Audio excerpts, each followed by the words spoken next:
you know, this is very dangerous what they're trying to do now with China. And it didn't start just with AUKUS. Just look at the media in the last couple of years, always fear-mongering about China, right?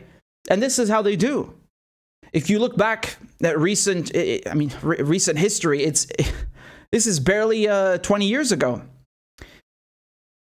With Iraq, already in 2001, they were trying to blame 9/11 on Iraq. They were trying to blame these anthrax letters on Iraq that were being sent to Congress.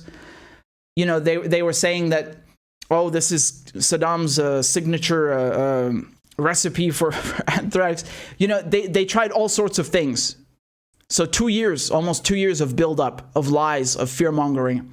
And then they went into Iraq. And to this day, you have people who still believe the bullshit from back then because the brainwashing is so effective. So watch out what they're doing with China, right? The media, the mainstream media, have a long track record of lying. You have 6 corporations who own all of the media in America. I mean, even if it were 20, the point is they have a corporate, they have an obligation to their shareholders. They have a profit incentive. So their incentive is their bottom line. Their duty is to the shareholders, not to the truth. So they have no obligation to the truth. They've abdicated their duty to factual reporting. They only care about making money and selling wars. And it's astonishing because they use all these phrases like, oh, China rising. Even Battlefield, right? What was it, Battlefield 4? I think? Yeah, it was Battlefield 4, which was about China. China rising. It's already in the video games since a couple of years now. They've been trying to say China as a threat. Why is it a threat? Because it's economically powerful? I guess so. Because that's what capitalists think of as threats. Competition, they can't have competition. They must monopolize, right? And as we see, they steal the resources. They kill for the resources. Look at the last centuries of history. What have all these European colonial powers done? In China, too. Do you know what the United Kingdom did in China with the Opium Wars? They literally went to war with China because China wouldn't let them sell fucking narcotics. Opium. Look at the slave trade. They literally enslaved people. I mean, there's no limit to how low they will stoop. There's just no limit. And of course, it's not just exclusive to Western imperialism, but we are in a period where we have a continuation of Western imperialism. People think that, colonialism just stopped in 1945. No, it didn't. Okay, it's still alive and well. They've just rephrased it. They've rebranded it. So this is what you must understand. We're not in the 5th century BC. We're in 2021. We're in the 21st century. And right now, the biggest threat to peace and stability in the world is Western imperialism, Western colonialism. Okay? They are still controlling the same countries that they had colonized before. They're just doing it sometimes covertly through their multinationals or overtly, right? France, Britain, Germany, the US, they are all in these Middle Eastern countries. So they never left. Now they just tell you they're there for peace and democracy, and they feed you whatever bullshit so that you shut up and you believe it. But it's still imperialism. You understand? And so the West also has a history with China. And again, that doesn't mean China is perfect, but that doesn't mean, because you don't like China, that it's okay for China to be, bombed to bits or for some international conflict or world war to break out. Like, are you mad? This is not good. China hasn't done anything that even CNN can cite, and they're telling you on TV that, they're going to shift now to China. Right?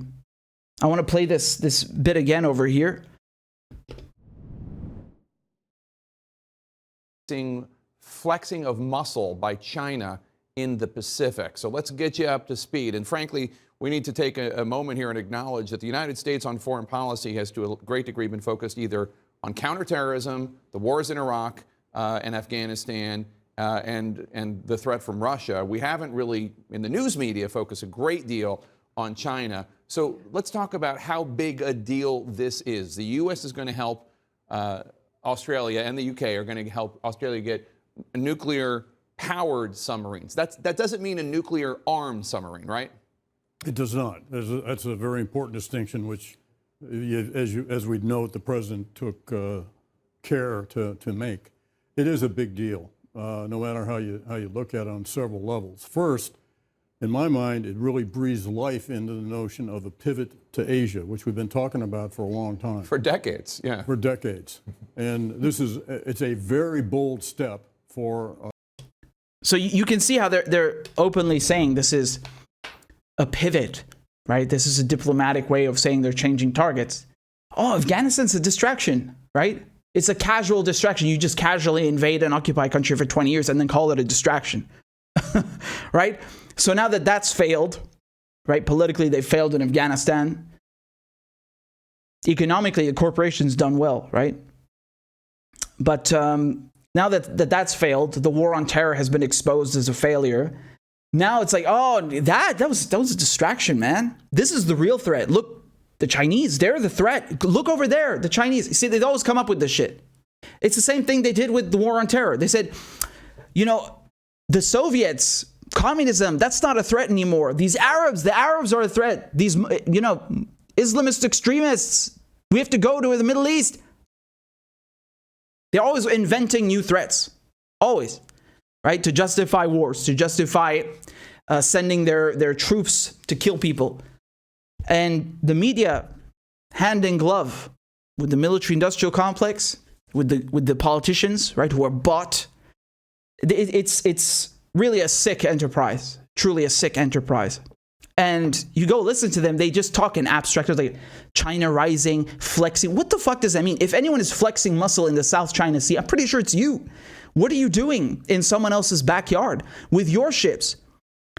Dude, the United States travels thousands of miles with U.S. ships and conducts exercises. That's the United States flexing muscle, not China. China did not come to the Florida Keys. China is not off the coast of Hawaii with its ships. You are. You are off the coast of China. You are off the coast of Iran. The UK, Australia are flexing muscle, if anyone is flexing muscle. But, you know, they just turn everything upside down. The aggressors are the victims, and the victims are the aggressors. Everything is the opposite. It's all projection, and people fall for this. It's really